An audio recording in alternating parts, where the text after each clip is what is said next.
Odell Beckham Jr. Somebody put a C on his jersey. That would have been the thing that would have been better to say than what you did say to Josina. Coach, are the Giants right to continue to have faith in Eli Manning? Yeah, and lose the locker room. Whoever's saying that, whoever's pushing that forward, the locker room needs to look at themselves. There's a lot of areas where the Giants can improve, whether it's sacks allowed, the amount of sacks they have, points allowed, production by their key expensive free agents, high draft picks, the amount of times they rush per game. They're the lowest in the league in rushes per game. I think they're at 19. So we could go there. They have a head coach who got the job because he's an offensive coordinator. Take your pick. Yes. So I know we want to go with Eli, and he's always the issue. And, okay, let's say we move on from Eli. Who are we putting in? The kid from Monmouth or the kid from Richmond? Like, which one are we going with? Right. They're ready to be the quarterback of the New York Football Giants. To the promised land. And so I couldn't have been happier with the comments that the owner made yesterday to Odell about maybe you need to work on production on the field as opposed to the interviews that you do off the field. And coming from the owner, that's that much more meaningful because it sends a message across the board that that's not going to be tolerated because it doesn't help anybody. I just believe that, and Coach, tell me, I believe the owner spoke to the general manager. I believe the owner has spoken to the head coach. And I believe that them blundering the pick of Davis Webb and him not being on the roster, like those kind of things are brought up. But you know what they're going to do, gentlemen, with their family business? We're going to keep it in-house. All right? Now, if someone lets the business out of the house, Coach, then the owner would have to address it. But to think that the owner hadn't talked to the general manager and the coach and let them know that this is not what we're paying you to do, those kind of things go on a regular basis. Do you believe those type of things happen, or do you believe that he just decided that he's going to blame everything on Odell publicly? No, you have regular conversations with the owner, and those conversations tend to pick up if things aren't going as planned because he wants to understand what are you tangibly going to do to make this better. Most owners, they may emotionally react to things, but then they're businessmen, and they want to know, okay, here's where we are. What is your plan to make this a better situation? What are you collectively going to do to improve the situation, whether it's offensively, defensively, on special teams? And as a head coach or a GM, it is your responsibility to give them action items that you're putting in place that the players can grasp onto that can move things forward. Coach, a really smart man once told me that your quarterback, when he's paid like a franchise quarterback, needs to be, what was the term? A force multiplier. Now, I can't quite remember what smart man told me that, but I think he looks a lot like you. Eli Manning this year, has he been a force multiplier for them? No, there's no one arguing that. Okay, right now, if we're ranking reasons why the Giants are 1-5, I would say the offensive line is the first reason. Quarterback play is the second reason. The the overall lack of defensive production of big plays, I would say, is the third reason. Yeah, but Odell didn't mention those things. He mentioned the quarterback. Hold on. If he had mentioned the offensive line, all right? Because we can beat around the bush while we're talking about this. But this is about Odell and what he said about the captain of the team who happens to be not playing like a franchise quarterback. All right? That's the reason why we're here. Sure, but the question was, like, are the Giants right to continue to have faith in Eli Manning? Coach said yes. I think the answer is no.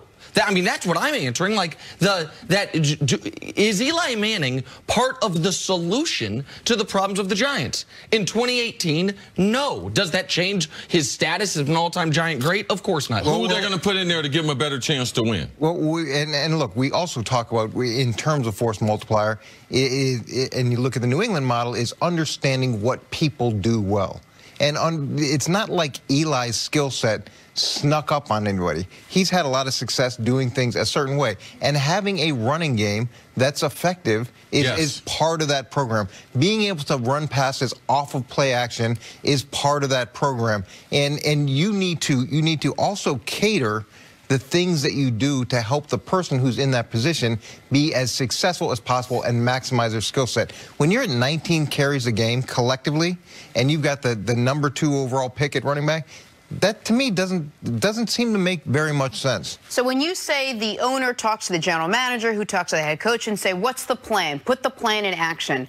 Where does that start? I mean, where do you first look? Do you look to your quarterback? Are you looking at, because the only thing that we really heard that stood out, John Mara said, is, I need Odell to stop talking, which means that was something reporters were asking him. That was the first thing on his mind. That was something he wanted to make sure he addressed. What's the plan, and where does that start? Well, that obviously had to be squashed, and doing it from the top down is a great way to do it, because he's the one guy that could find Odell in a record-setting way, or sit Odell, and nobody could do anything about it, and that's completely his right. So look at the Cowboys.